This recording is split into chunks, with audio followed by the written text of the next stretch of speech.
Welcome everyone to another episode of Slasher Scotty. I am your host, Scotty McCoy, and boy, do I have a surprise for all of you. I have on Zoom with me right now Arch Hall Jr., and he played Tom Nelson in the film Eegah. How you doing, Arch? I'm doing good, Slasher Scotty. So I'm so glad to have you on. Greg Gilbert, a good friend of mine, put me in touch with you. Did a show with him on Python's Paradise, and here we are. Awesome. So the first question I got for you, how'd you get your start into being an actor? That's a pretty easy one to answer. I just was sort of born into it. Mhm. I might equate it with if your dad was in contractor or in construction, and you'd go out to be around him, and he's talking construction or electrical contracting or whatever it might be, drywall, and that's all you hear all day and all Mhm. night. And finally, he starts doing his own contracting or his own building, and he calls upon you to kind of pitch in and expect you to know something about the business because you've been around it for so long, or Mhm. hearing about it by perhaps osmosis. But that's essentially it. It was a passion of my father's, and I was still living at home at the time, and it was interesting. It was fun, um, uh, but it was something that I just sort of grew into. I Mhm. didn't think much about it really, as far as a choice or a vocation or things like that. Mhm.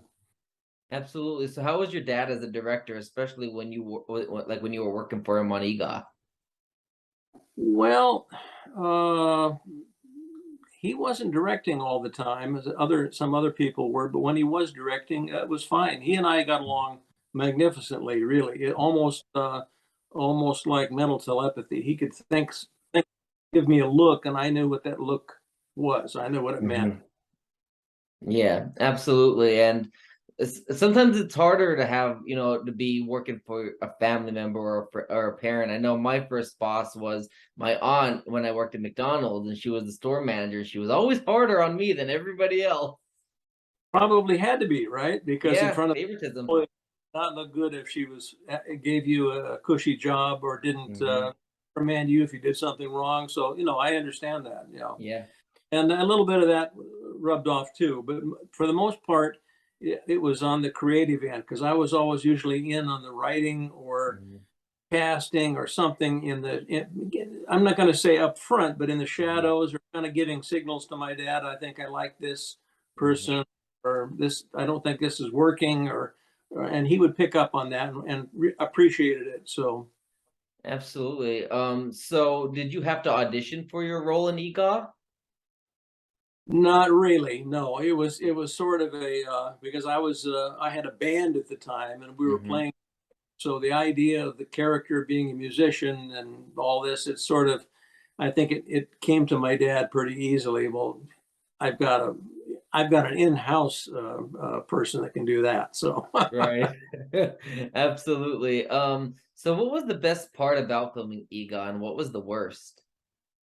the best part, uh, the best part was probably the best and the worst kind of combined was being out in the desert in the summer, Mhm. very very hot summer of 1961. I had just graduated from high school at Mhm. age 17, and they had just filmed a couple of films in the same area. One was I can't remember which one was first, but one was It's a Mad, Mad, Mad World, which is Mhm. a great comedy film with incredible stars in it, and the other one was a kind of a quirky film called The Satan Bug, and we used some of the same general locations outside, except they didn't go in the sand dunes. We were down in some sand dunes that were very, very thick and unpredictable. And we had a couple of mishaps with the dune buggy breaking the frame. It had a Mhm. very poorly welded frame. It was actually, the dune buggy was actually there was nothing, like we see today with Volkswagen bugs and things that are cut down. Mhm. This was a 1939 Plymouth Sedan, actually a four-door, very heavy car with a box frame and everything. The frame was cut, the body was removed off it completely, and then the frame was welded, but gas welded very poorly, and some of the welding, I have to take credit for the problems because it was all slaggy and contaminated. And then when it was under stress and you're coming off of a jump or something, and guess what happens? It breaks. And Mm-hmm. so there was two occasions I know we knew it was breaking. It was going to fail because it was moving. The frame was moving, and but the first day it broke. It actually both days it trapped me. The first day was worse, and because the frame collapsed in the center, the steering wheel was connected, the front half, and the back half went down slightly, but the steering wheel actually rotated down and pinned me in it. I couldn't, I had to lift the steering wheel up to get me out. And it was more weight than I could lift. It took about 4 or 5 guys to lift it up. Oof, yeah, that's crazy. So we know that Eegah was filmed in the 1960s. So how does filmmaking and acting in a movie back in the 60s compare to today's filmmaking process? Well, not that I know all the answers, but I think that one of the largest things are multi cameras and the digital medium cameras, very miniaturized. Everything from GoPros that are incredible resolution to just all SLR type cameras in the movie mode. And I've seen, and being kind of an old schooler, I've seen, we have cameras that are very heavy, Mitchells or even Aeroflexes on tripods. They're kind of stationary, for the most part, unless they're on a track or something, or a boom, or it's a handheld for effect. But you still have marks, and actors have to hit these marks, and they're either on the ground or they're geological point or something, because that's where it's set up to get the right picture or right angle they want. I was talking to a good friend of mine who was doing some TV shows, fairly current TV show. Well, maybe not so current, maybe the last 5 years he was doing it. And he was sort of amazed at how much it has accelerated, because he's more into it than I am. Is that people are not asking you, so do you want me to hit any mark, or do you want to mark? No, you just go with it, and we'll just follow you. And they had maybe 6 cameras running at one time. They got their mark, and he just walked out there, and actors kind of interacted very naturally, and the camera just sort of moved around if there was any movement necessary. But they captured it all just off camera of each other, so they didn't overlap anything, and it was like duck soup. Actually, he said it was amazing, and the sound was sort of the same way. They're either wearing hidden wireless microphones, or there's a boom man or something that's right off camera. It's really cool, and there's no if they're not using film. Of course, everything is digital, and there's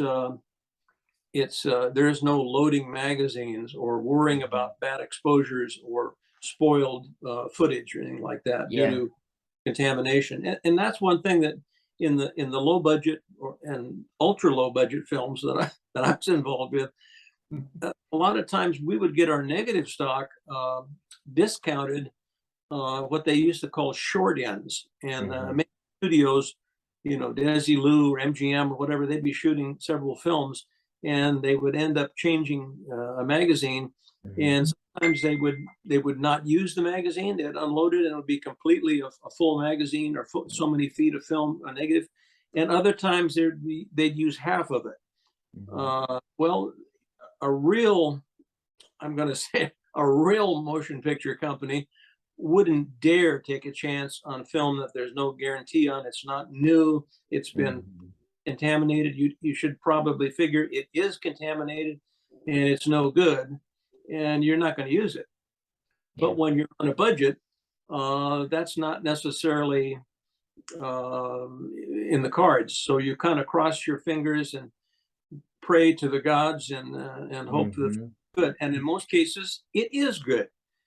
In some cases, it wasn't good.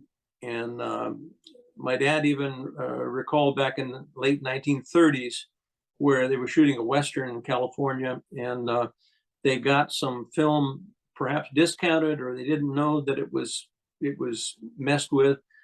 They shot the entire film and lost the whole film. I mean, the whole thing was a disaster, and it was due to they didn't get certified brand new films, negative stock. Wow. Crazy. And nowadays you can simply create a movie, specifically indie film type of movie, with your cell phone. Like, just get your iPhone out and you can make an entire movie. We did that with our recent movie that's in post-production now. We just shot all of it on an iPhone and it looks beautiful. Yeah, things have just changed from, back then to now, with technology in general. And technology is a scary thing. And I'm saying that technology is like taking over the world, really. Because I mean, what can everything you do is technologically done, really. Well, it took away a lot of the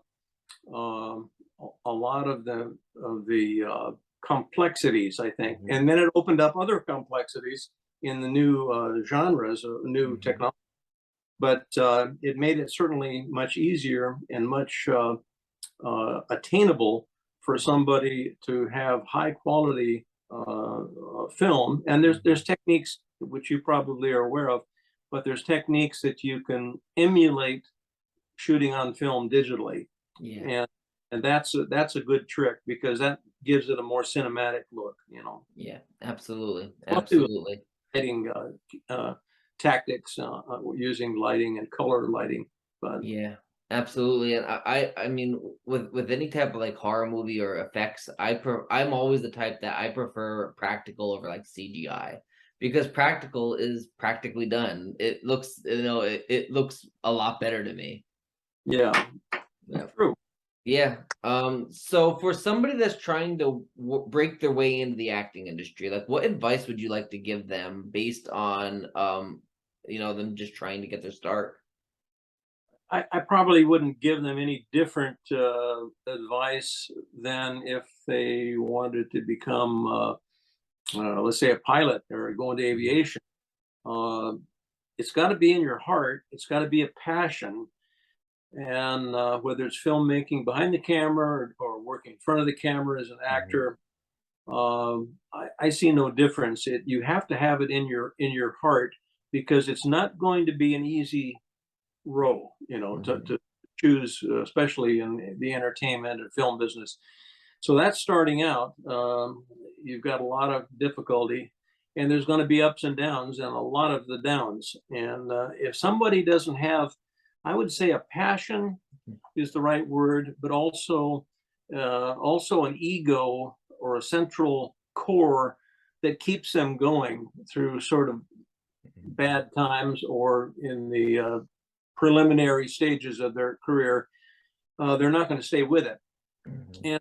And I sort of recall a story that came from a very famous actor, Charlton Heston, and his acting. I can't think of. She's very. I believe she's passed on, but she's an acting coach, and he and several other mainstream actors. Marlon Brando, and many others. But she singled him out long after he made a great career, and he took her aside at some kind of an event, and he asked her. She said, "Something always been bugging me." He said, "Why didn't you actually? You always sort of discouraged me.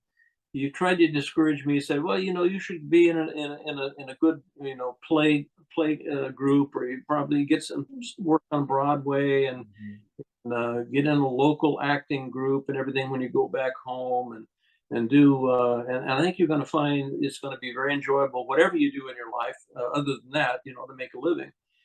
And why did you say that to me?" And she said, "Well, why I said it was because if I had any capability to discourage anyone, you included, from continuing in acting, I would basically just cut you short, and you would continue on to some other employment, or chasing a career in some other field." he said, or she said, and she said that, however, if I could discourage you, then it obviously meant that you didn't have what it took to go through the trials and tribulations to become an actor.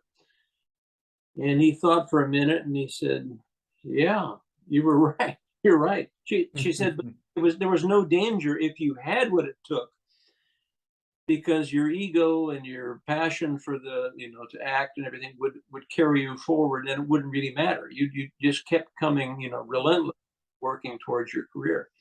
And so he sort of appreciated it. He wasn't expecting that from her, but I thought it was kind of poignant and kind of dead on target for somebody that said, a lot of people expect things to come easy, and they may not. Now, in my case, I never really pursued an acting career. It sort of fell in my lap.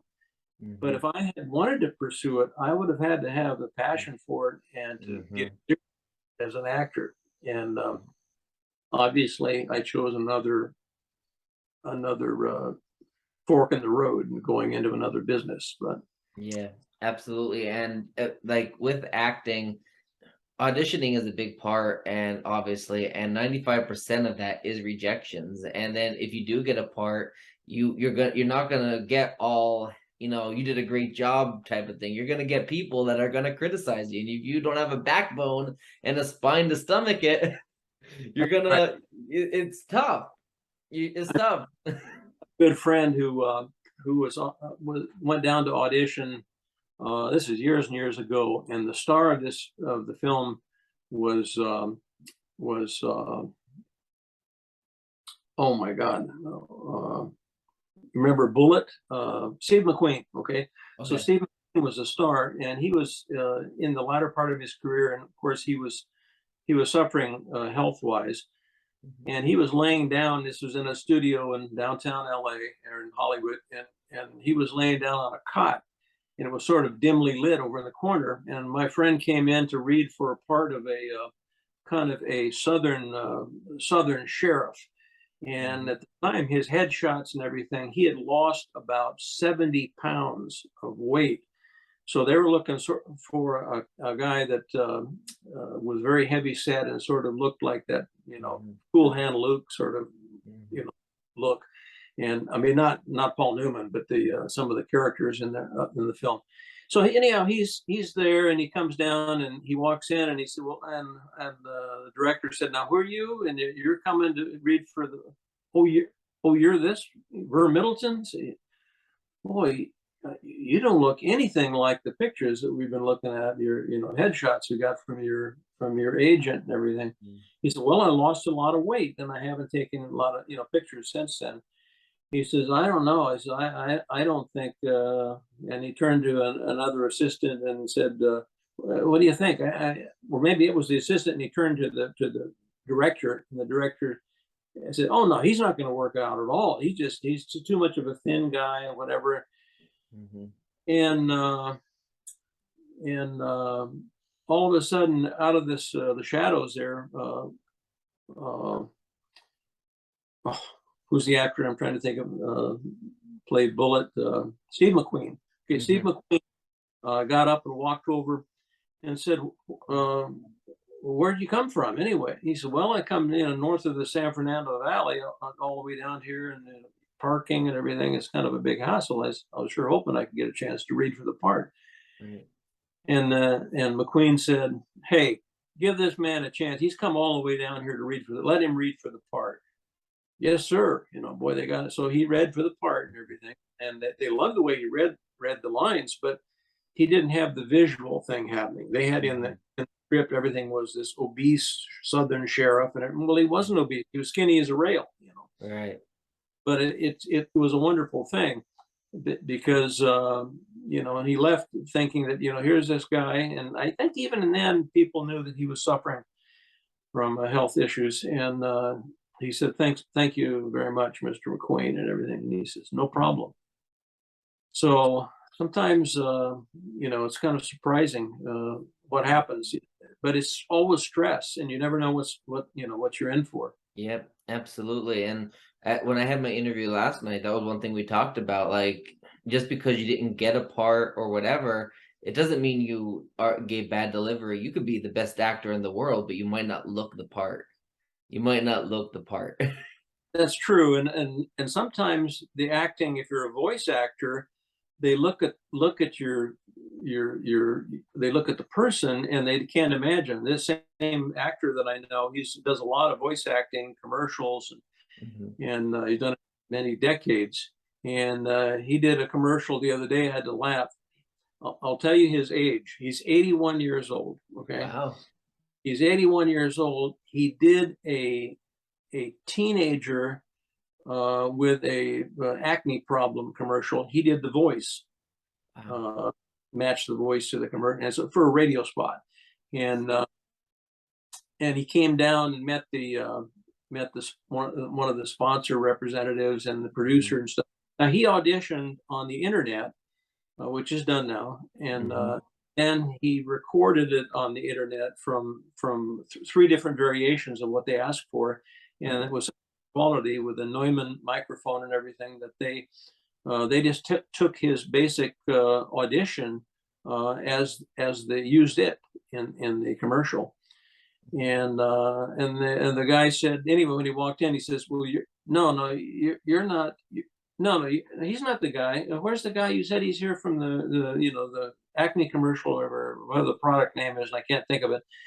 And he said, no, that's him. He said, you got to be kidding me. He said, he's an old man. Oh, That was funny. My friend sort of goes, well, sometimes not seeing somebody will get you the job, yeah. and see them, you won't get the job. So in his case, kind of funny. Another time, the same actor is a point of interest while we're on the subject. He was over at, I believe, at Warner Brothers, and he was looking at a car. I think it was a Camaro or a Mustang or something. It looked really beautiful. And he was going up to it and looking at it like that. And it was right next to a trailer, and somebody came out of the trailer. A guy said, hey, you, what are you doing over there? He said, oh, excuse me. And he looked up, and it was Clint Eastwood. Ooh. And he said, oh, Mr. Eastwood. He said, no, I'm just admiring your car. Yeah, well, there've been people coming by and kind of putting handprints all over it and everything. He said, I know, go ahead and look at it. He said, I'm sorry, I didn't mean to yell at you and everything. He said, I got to get ready to go play piano tonight with my son, or play with my son over at a club in San Fernando Valley. He says, really, son, I'm a musician. Oh, what do you play? He says, well, I play drums. And Burr said, yeah, I'm a mostly jazz drummer, but I can adapt to anything. He says, hell, do you want to come over and play with my son and I tonight? Wow.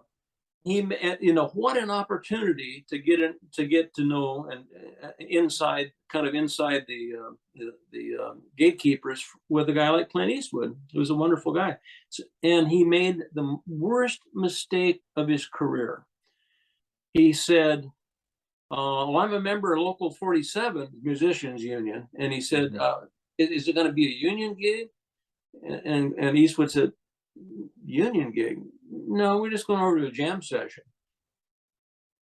But he said, if you're worried about that, he said, I'm sorry, but you're certainly welcome to come. Do you want to come and play drums? And he said, no, I better not. I'll get in trouble. And years after he said that, actually about 30 minutes after he said that, he said, what the hell did I just say and ruin a chance to a jam session with Clint Eastwood and his son? And he's never forgiven himself for that. Wow, that's crazy. That's absolutely crazy. Yeah, that's a lot of regret right there. Whew, Nelly, boy. Okay, so the last question I do got for you. Do you have anything that you would like to promote to the listening and viewing audience? Well, I'm going to start a new website and some things, and I'm working on trying to peddle a script, which the audience can't really help me much on that. But when I do, I'll try to let you know. Maybe. Absolutely. Absolutely. I'll post it on all my social media accounts. I'll definitely do that for you. Well, yeah, no problem. I thank you so much, Arch, for joining me today. Thank you, sir. Thank you very much. Absolutely. You have a great rest of your evening. All right. You too. Bye.